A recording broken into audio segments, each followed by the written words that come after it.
Pois bem, pessoal, novamente um vídeo histórico, já é o segundo do nosso canal. O primeiro foi sobre o tiroteio que houve na Assembleia Legislativa de Alagoas em 1957. Quando disseram que iam voltar o impeachment, o sogro do governador disse: só volta debaixo do meu cadáver.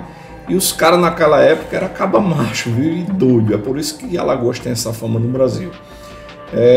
Os caras, beleza, só debaixo do seu cadáver, então assim seja. Simplesmente colocaram inúmeros sacos de cimento na Assembleia, deputado entrando com metralhadoras embaixo da capa de chuva, né? Sobretudo no calor de 40 graus, o exército não podia fazer nada e esse pessoal entrou, a bala comeu, e isso está explicado no nosso canal. O nosso canal, ele trata do nosso esporte, ele trata da nossa atuação jurídica, da nossa atuação política, e trata também de review de alguma arma aqui e acolá, live para tirar dúvidas, né? Vocês já conhecem o nosso canal, mas a gente também traz eventos ocorridos aqui na história de Alagoas, eventos que merecem você tomar conhecimento, né? Conhecer história, a gente tem que aprender mesmo, até para não repetir algumas dessas coisas. O evento de hoje, você não leu errado. O evento que a gente vai discutir aqui hoje, você não leu errado. Não trato, quem conhece nosso canal, a gente não trata de sensacionalismo, não tratamos de clickbait, e é exatamente isso que aconteceu. E trouxe aqui para o nosso canal, que envolve arma de fogo, envolve o órgão fiscalizador, né? E é uma coisa que chocou aqui Maceió. Mas você não leu errado.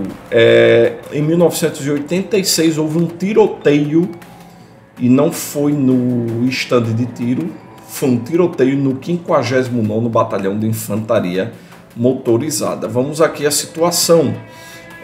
Um soldado que por outras vezes aqui trataram como cabo, em outras vezes eu vi como sargento, não sei, o cara de repente foi progredindo, e esse cara, ele tomou um fuzil do corpo da guarda e saiu fuzilando quem tivesse na frente. Ele cegou em tudo isso. Foi por causa de maus tratos por parte de um major, que esse major insultava ele por ele ser... Calma que vai ter figurinha, né? A gente tratar de história só contando, eu não trabalho com isso não, estou só fazendo um resumo. Vai ter figurinha, que eu amo ver as fotografias da época. O major botava para lascar no Cabo Leôncio, conheço como Cabo Leôncio, e só porque ele era halterofilista, chamava ele de gay, chamava ele disso, daquilo, não sei o que, e olha, você... insultava a esposa dele, a filha dele, e chegou um dia que o Cabo Leôncio não aguentou. Quando o Cabo Leôncio não aguentou, o Cabo Leôncio surtou, sobrou até para quem não tinha nada a ver, infelizmente. O alvo, né, que ele mirou, e que inclusive não vou dizer aqui que deveria, mas que não deveria acertar ninguém, mas o alvo dele, né, não foi acertado. Vamos lá a história. Esse daqui é o Cabo Leôncio, o soldado Leôncio, o sargento Leôncio. Ele foi eleito Mister Alagoas em 1985. O cara era fisiculturista. Inclusive, o que não tem aqui na reportagem é que ele lia muita revista de fisiculturismo, e o cara ficava chamando ele de corno, de gay, dizia: olha aqui, vendo revista de homem, não sei o que. E o cara talvez não entendeu, né, que era um esporte. Eu também não entendo. Estou longe de ser fisiculturista, né? Meu corpo atlético aqui não colabora. Mas isso ocorreu na manhã de março, vocês estão vendo aqui no noticiário. Tudo isso foi retirado dos jornais da época. E eu cresci, né, no Exército Brasileiro. Não sou militar, mas eu cresci porque eu sempre morei ali perto do Exército Brasileiro. Eu cresci sempre ouvindo essa história. E hoje, graças a Deus, né, alguém pegou, compilou essas imagens. E o cara, ocorreu isso, né, em 21 de março de 1986. Era uma sexta-feira. 7h30 da manhã, um grupo de oficiais foi surpreendido na cantina do quartel do 59, no bairro do Farol, em Maceió, com disparos de um FAL, fuzil automático leve, acionado pelo soldado Francisco Leôncio do Nascimento, conhecido como Cabo Leôncio. Foram 13 tiros, essas informações foram tiradas do processo que ele respondeu. Ele era militar, ele respondeu na Justiça Militar. Eu acho que fizeram a perícia, chegaram a essa conclusão de 13 disparos, sendo 2 espaçados e 10 em uma rajada.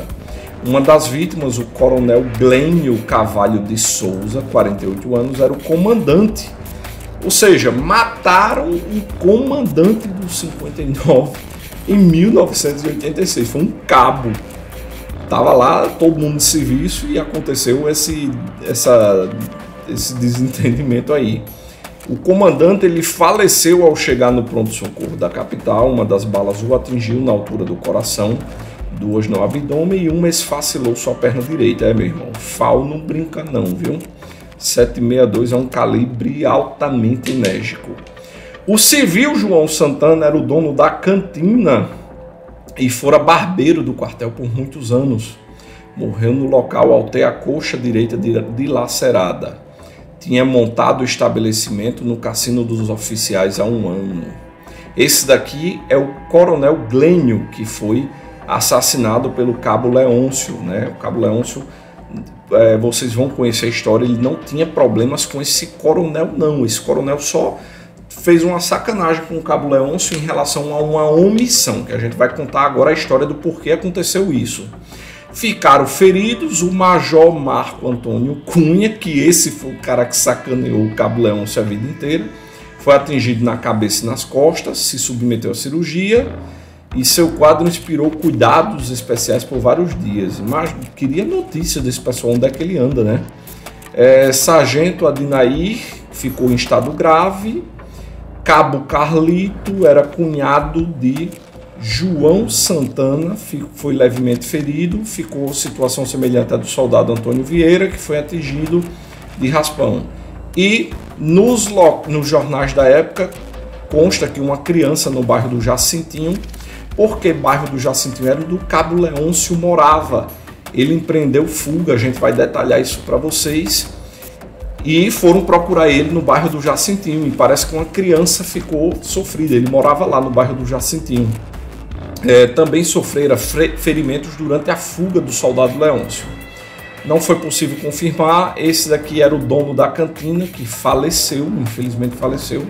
Tinha nada a ver com a história. E quais foram os motivos? Aí vocês vão ver o que esse major aqui, Antônio Cunha, que não é esse da foto, esse aqui é o coronel, que não tinha nada a ver com o problema. O major, meu irmão, sacaneava o Leôncio, e não era pouco não. E eu não sei o que eu faria na situação do Leôncio, o que você faria também, afinal de contas, o que faz o homem é o momento, né? Mas estamos aqui não para discutir moralidade nem nada, e simplesmente a história. Francisco Leôncio tinha 27 anos, havia começado a servir como praça em 5 de fevereiro de 79 e ele era o cabo corneteiro. A gente sempre ouviu as histórias aqui, né, no nosso bairro, que ele era um cabo corneteiro. O que é um cabo corneteiro? Ele tem a corneta, é responsável pelo toque de alvorada. E a ordenança do comando daquele quartel, e responsável pela ordenança do comando. Não sei que diabos é isso, não sou militar. Mas destacava-se mesmo por ser um halterofilista premiado em Maceió, com boa estatura e musculoso. Era também leão de chácara de uma boate no bairro do Bebedouro. Para quem não sabe, leão de chácara é um cara que é altamente musculoso e é colocado como segurança, né, nas boates. É tipo assim, vai lá, pega.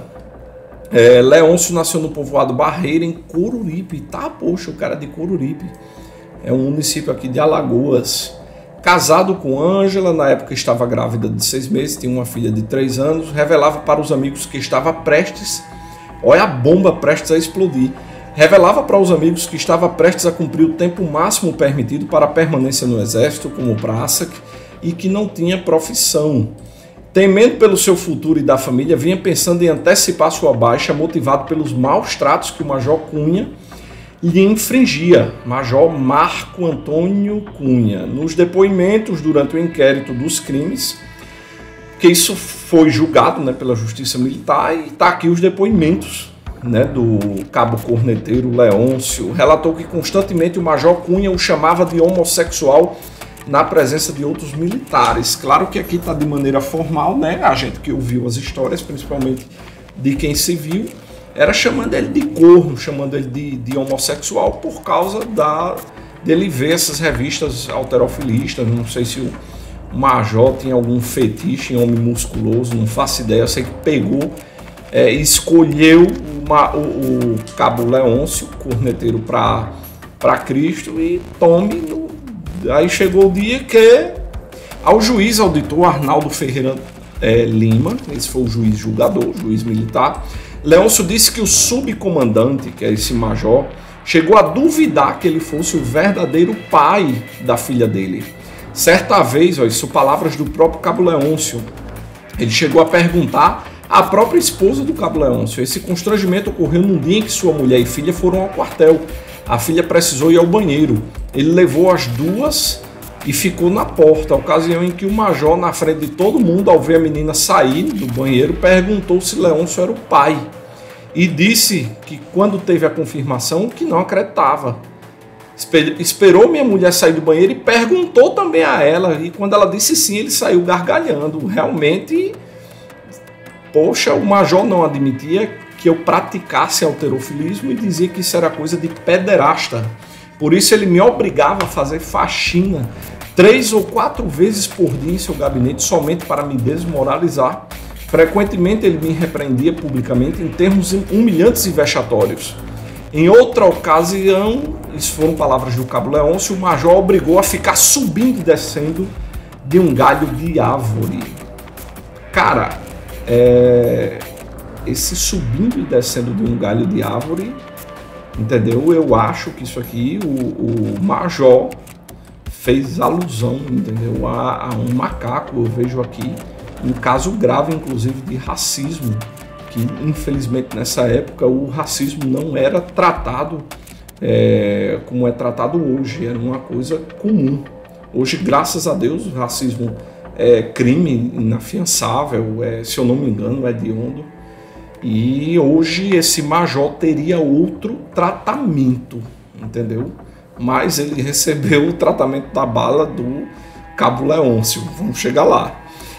Disse ainda que ordenava que ele procurasse por todo o quartel o carro do comandante, mesmo sabendo que o veículo ali não estava. Tudo isso em Maceió, viu? Um dia mandou que o barbeiro do quartel me fizesse a barba, contra a minha vontade, mesmo eu estando de licença médica que me permitia ficar barbado. Leôncio lembrou também que num dia de pagamento encontrou o major no Banco do Brasil, onde estavam muitos militares, alguns fardados e outros não. Porque hoje todo mundo recebe seu salário e vive sua vida e tal, não vai para o banco. Naquela época o povo ia para o banco para sacar o dinheiro, né? A certa era dia de pagamento, todo mundo no Banco do Brasil, militar tudinho. O major então perguntou ao cabo Leôncio sobre a razão de estar paisana. Diante da sua resposta, explicando que estava na rua e não no quartel, o subcomandante mandou anotar o seu nome e número para puni-lo no dia seguinte. Oxe, o cara vai viver agora fora do quartel e tem que estar fardado? Em várias partes do inquérito consta que o soldado Leôncio tinha bom comportamento e era estimado pelos superiores e colegas, ou seja, era uma boa pessoa. Logo após o episódio com mortes, amigos dele se diziam surpresos com sua reação. Um amigo próximo, um fotógrafo, dizia ao jornalista que não podia tratar como um marginal qualquer o cabo Leôncio. Ele era uma pessoa calma e pacata. Se atirou nos militares e seus superiores é porque alguma coisa grave deve ter acontecido. Seus colegas alterofilistas reforçavam esse perfil de Leôncio, expondo que era uma pessoa muito calma e que fugia das confusões. O cara fugia das confusões. Imagina que esse cara aguentou desse major para poder estourar desse jeito. Bebia pouco e adotava rigoroso regime alimentar para manter a forma física. Gostava de frequentar a Praia da Avenida, onde encontrava com os amigos. Praia da Avenida hoje é deserta, mas nessa época era frequentada. Aí vamos lá para o crime. Aqui está o 59, né, nessa época. Olha uma foto aqui do 59, sem o movimento que a gente vê hoje, sem as árvores na frente. E o crime. 2 dias antes da morte, no quartel, o soldado Leôncio procurou o Tenente Senna. Foi aqui onde começou o problema. Olha o estouro. Procurou o Tenente Senna e solicitou autorização para, no dia seguinte, ir ao Detran. Obteve a permissão de forma verbal e no dia 20 de março estava no órgão estadual de trânsito, quando ali foi visto pelo major, de novo o major, meu irmão, esse major perseguia com força, viu? Onde o cara tivesse no banco, tá no Detran, o major tava lá olhando para ele. Tava lá o major, que nesse mesmo dia, por coincidência, também fora ao Detran. Que coincidência, cara! Cara, o Cabo Leôncio pediu permissão para ir pro Detran, quando chega lá, encontra o major. Ao retornar ao quartel, o oficial, o major, que era o subcomandante, procurou saber se o soldado tivera permissão para se ausentar da caserna. Como a autorização fora verbal, determinou ao comandante da companhia de comando e serviço, onde estava lotado o Leôncio, que punisse o pobre coitado do Leôncio. Aí vamos para o estouro. Sabendo, no outro dia, que seria castigado, o Leôncio procurou o major e apresentou seus argumentos, explicando que fora autorizado pelo tenente. Ouviu dele que não aceitava essa justificativa. Imediatamente, o Leôncio foi para onde? Para o Coronel Glênio, que é o comandante, que foi assassinado pelo Leôncio. O Coronel Glênio se esquivou dizendo que o problema teria que ser resolvido entre ele e o major. Coronel Glênio, o senhor não pode me ouvir, o senhor faleceu nesse incidente, mas aqui está o preço da omissão, né? E tentando evitar a injusta punição, voltou a argumentar com o Major Cunha, ou seja, ele foi para o comandante, isso aqui você tem que resolver com o subcomandante. Então ele voltou para o subcomandante, né? Já que o comandante se esquivou, vou nada resolver, vou ser omisso. Não deveria ter sido omisso, teria evitado esse problema. Voltou para o Major Cunha, que lhe respondeu com uma pergunta ao deboche: você quer receber 1 mês ou quer receber 30 dias de punição? Caraca, que sarcasmo do cara. Você quer receber 1 mês ou 30 dias? Escolha. Revoltado, e aí o deboche já é demais, né? Depois e além de toda a perseguição, ele foi até o corpo da guarda e se dirigiu ao então Cabo Gilberto. Chegou no Cabo Gilberto, que era o cabo da guarda naquele dia, e Sargento Pascoal era o comandante da guarda. Ele pediu o fuzil, anunciando que o toque de corneta do término da educação física naquela manhã seria, abre aspas, uma rajada de fuzil nos peitos do Major Cunha, fecha aspas. Como lhe foi negada a arma, que o cara aqui na certa não é como dar arma, ele tomou o fuzil de um colega no alojamento e se dirigiu até a cantina para intimidar, entre aspas, o major, palavras dele. No inquérito, o Cabo Leôncio disse que a arma disparou em rajada e ele não teve condições de dominá-la. No relatório do Exército consta, entretanto, que inicialmente foram disparados 2 tiros e somente após essas detonações é que houve a rajada com 10 tiros. Militares que testemunharam a cena afirmam que Leôncio acionou a trava para o modo rajada e que segurava a arma com uma das mãos e na outra tinha os carregadores. No interrogatório, quando perguntado se não tinha visto outras pessoas na cantina, respondeu: vi que havia outras pessoas, mas na minha frente eu só vi o Major Cunha. O cara estava cego de raiva. Não lembro do que fiz, depois corri para o meio do quartel porque senti que alguém estava chegando perto de mim. Alguém disparou 2 tiros, peguei uma carona em uma Kombi, depois em um táxi e me dirigi para Recife. É isso que, inclusive, eu ouvi, que ele fugiu, se escondeu, ninguém sabia, ele se entregou em Recife, na 7ª Região Militar. Só 4 dias depois, quando estava preso no quartel-general da 7ª Região Militar em Olinda, é que soube que 2 pessoas, uma delas o comandante, haviam morrido. No relatório enviado ao então ministro do Exército, o general Leônidas, pelo comandante do não sei o que, blá blá blá, consta que quem efetuou os 3 disparos de revólver contra o cabo Leôncio, ainda dentro do quartel, foi o capitão Rodrigues, oficial de logística da unidade. O sargento da guarda também atirou em direção ao soldado com um FAL. Leôncio não foi atingido, correu em direção à companhia de comando de serviço, fez disparos contra o alojamento de oficiais, passou por trás da segunda companhia de fuzileiros e pela garagem até chegar ao paiol. O paiol fica lá no fundo do quartel, onde se apossou de mais 2 carregadores de FAL que estavam com a guarda no local. E de lá fugiu pelo matagal, então existente nos fundos do quartel. Eu acho até que ele passou pelos fundos da minha casa. Eu não era nem nascido. Aqui está o soldado Leôncio, na capa do Jornal de Alagoas. Essa edição vendeu 22 mil exemplares. E aqui foi a caçada para pegar o Leôncio. Com enorme repercussão dos crimes, fez mobilizar um dos maiores efetivos policiais da história de Alagoas. Os jornais da época anunciaram que mais de 500 soldados passaram a percorrer as ruas e estradas da capital, montando barreiras e revistando os automóveis suspeitos. Estavam nas ruas o Exército, a Polícia, a PRF, a PM e a Polícia Civil. No ar estavam alguns aviões do Aeroclube e um helicóptero do Exército sediado em Recife. Informações de que o soldado havia se dirigido à sua casa no Jacentinho e que haviam, ou seja, o cara estaria na casa dele e o cara se mandou, foi para Recife numa Kombi, fugindo na Kombi, meu irmão. Ele, na verdade, dominou o motorista de uma Kombi, né, as informações que tinha, mas não foi isso, ele vai explicar aqui.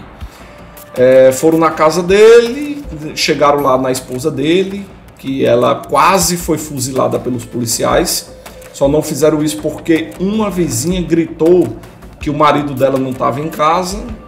Por pouco ela não foi fuzilada. Ela disse que ainda lembra, né?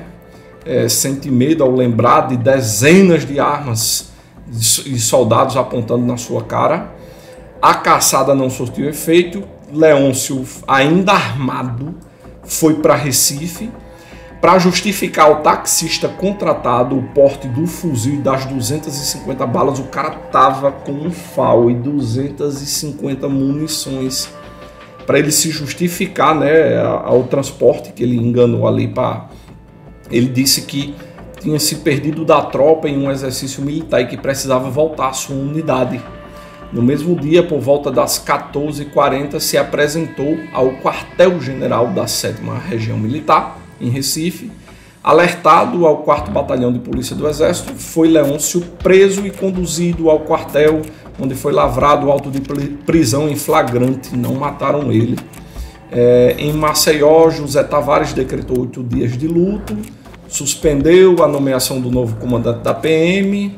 Em Brasília, o ministro do Exército, o general Leônidas, nomeava coronel Pedro Mauro Campos Pinto do Comando Militar do Nordeste para atuar como novo comandante do 59. E aqui está o Leôncio, o cabo Leôncio, sendo julgado na Justiça Militar. E sobre o julgamento, né, ele esperava-se que ele fosse transferido para Maceió, o que não ocorreu. Acho que o major ia matá-lo aqui. Francisco Leôncio sustentou, quando foi ouvido, que as mortes do coronel Glênio e do civil tinham sido sem querer, que pretendia mesmo era se vingar do major Marcos Antônio Cunha, que constantemente o chamava de homossexual. Isso ficou evidente quando, já detido em Recife, soube das 2 mortes dos sobreviventes, lamentou os feridos, tomou conhecimento que o major Cunha não falecera no dia 17 de abril de 1986. Em depoimento, disse que nunca teve intenção de matar nenhuma das vítimas, pois estava sob violenta emoção, depois de ter sido humilhado publicamente pelo major. Aí ele diz aqui: quando eu perdi a cabeça depois de ser desmoralizado pelo major, peguei o fuzil FAL, não sabia que este estava engatilhado para rajadas. Após acionar o gatilho, a arma disparou e eu não tive mais como controlá-la. Tendo atingido sem querer o coronel e demais militares que estavam nas imediações, só vinha saber o que realmente aconteceu 4 dias depois. E aqui tem mais o que? Julgamento ocorreu. juiz auditor, blá blá blá, foi defendido por um advogado. A condenação foi de 30 anos de reclusão. Tá aqui os artigos, né, do Código Penal Militar que foram aplicados na sua pena. Durante os debates, pediram anulação do processo, dizendo que ele não teve ampla defesa, foi derrotado, 3 votos a 2. Pediram para que fosse qualificado como homicídio privilegiado, com base no Código Penal Militar, já que ele agiu em defesa de relevante valor moral e social, isso permitindo para que a pena fosse reduzida, não foi aceito. Recorreram ao STM, e aqui está a cara dele, do cabo Leôncio. O STM rejeitou a defesa, decidiu por maioria dar provimento, reduzir a pena, ficou resultando em 25 anos e 3 meses de reclusão. Eu acho que esse tempo já passou e muito. Queria saber onde está o cabo Leôncio, se alguém tem notícia, para a gente entrevistar ele. Sobre um cumprimento de pena, sabe-se apenas que foi no presídio de São Leonardo, em Maceió. Alguns comentários nas redes sociais, sem comprovação alguma, sobre a comutação da sua pena por indulto de Natal. Se vivo, ele está com 64 anos de idade, está aqui quando ele foi condenado.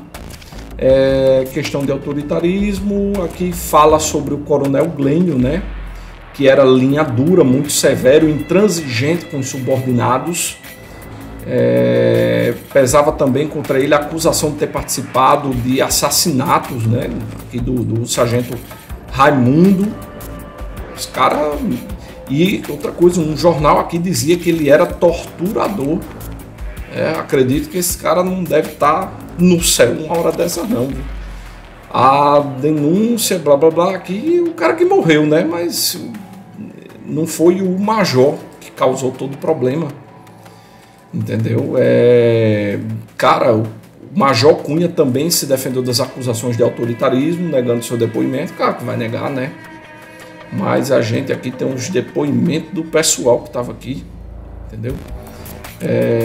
Esse aqui foi o recurso sendo julgado, diminuiu a pena dele para 25 anos. E para a gente finalizar o vídeo, vale comentar aqui os comentários que deixaram as pessoas que se viram na época do Leôncio. Olha, o cara aqui, Cabo Melo, disse que foi cabo. O toque da alvorada era sempre feito pelo Leôncio, uma pessoa íntegra, amiga e pacífica. O desrespeito à pessoa humana era constante nesse período. Tivemos excelentes oficiais e sargentos, porém era nítido que alguns tinham problemas mentais. Às vezes obrigavam os soldados a comerem todas as amêndoas que caíam no chão. Meu irmão, é complicado, viu? Outros aqui diziam que ele estava na hora quando o Leôncio atirou nas pessoas dentro da cantina. E ele diz em seu depoimento que o fuzil estava no modo automático. Na verdade não estava. Eu vi quando ele deu o golpe e ativou o modo. Eu estava em frente à cantina de faxina e à noite de serviço como reforço do paiol. Vi todo o desenrolar da situação. Esse outro aqui diz, ó, estava a 10 metros em frente à cantina. Vi tudo. Ele tomou o fuzil e carregadores do soldado da guarda que estava sentado no posto de sentinela. Foi até a cantina e em frente, com uma mão segurando o FAL e a outra segurando os carregadores, disparou a rajada. O cara tem que ser forte mesmo, viu? Porque a pessoa segurar um FAL, primeiro, eu com as duas mãos, eu já não seguro um FAL 5 minutos, porque é uma coisa absurdamente pesada. O cara segurou com uma mão, com a outra os carregadores, e ainda deu um disparo de rajada com uma mão só. A fila da mão é forte. Meu irmão, isso aqui fica para conhecimento histórico, né? Vocês entenderem um pouco da história de Alagoas.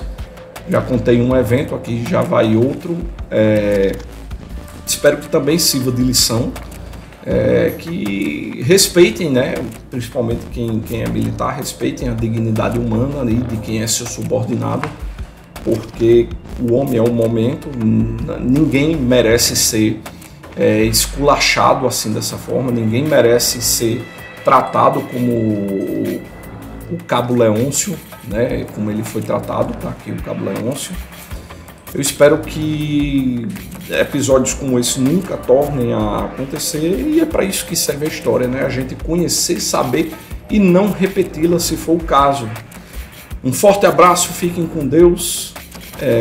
Quando eu digo não repeti-la se for o caso, quando a história for ruim, como foi essa daqui, não deve ser repetida. Um abraço, fiquemos com Deus e nos vemos no próximo vídeo.